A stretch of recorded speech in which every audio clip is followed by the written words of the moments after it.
If I had my way, sir, every fool who goes about saying Merry Christmas should be boiled with his own pudding and buried with a stake of olive through his heart. He should. Uncle! Nephew, you keep Christmas your way.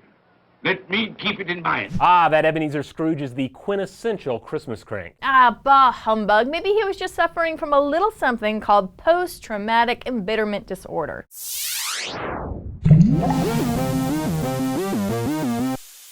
Let's take a close look at Ebenezer Scrooge's file. Subject is a miserly titan of the money-lending industry who is visited by multiple ghosts on the eve of Christmas, including ghosts from the past, present, and future.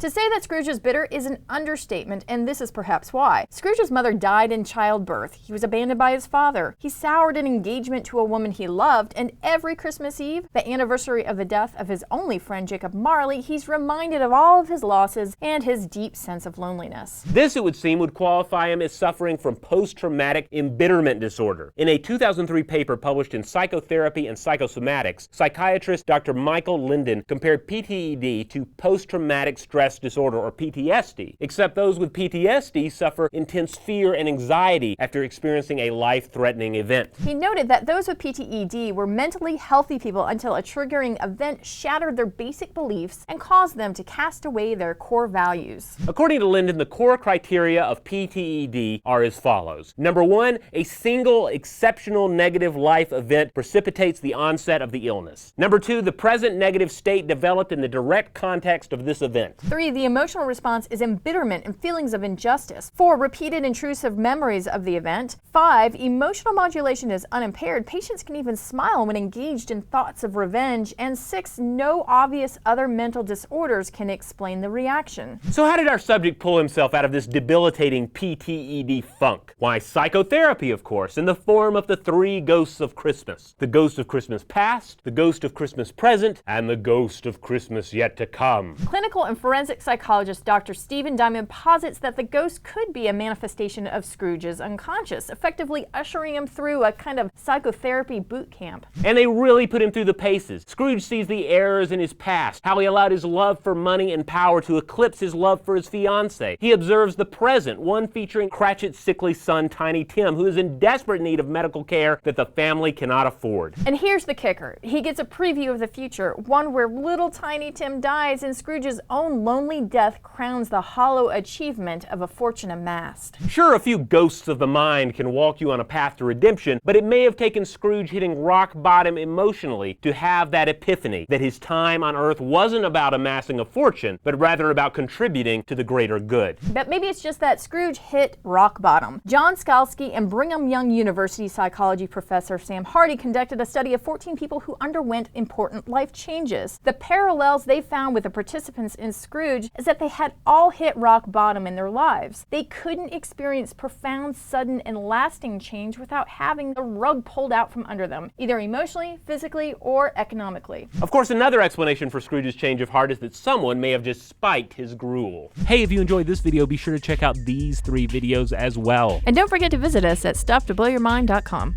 Is A Christmas Carol actually a psychedelic journey into the great beyond? Did Ebenezer Scrooge take DMT? Hello, human! Did you know that snowflakes are tiny kingdoms of ice crystals and they could be a clue to galaxy formation? It's the most wonderful time of the year for sexism.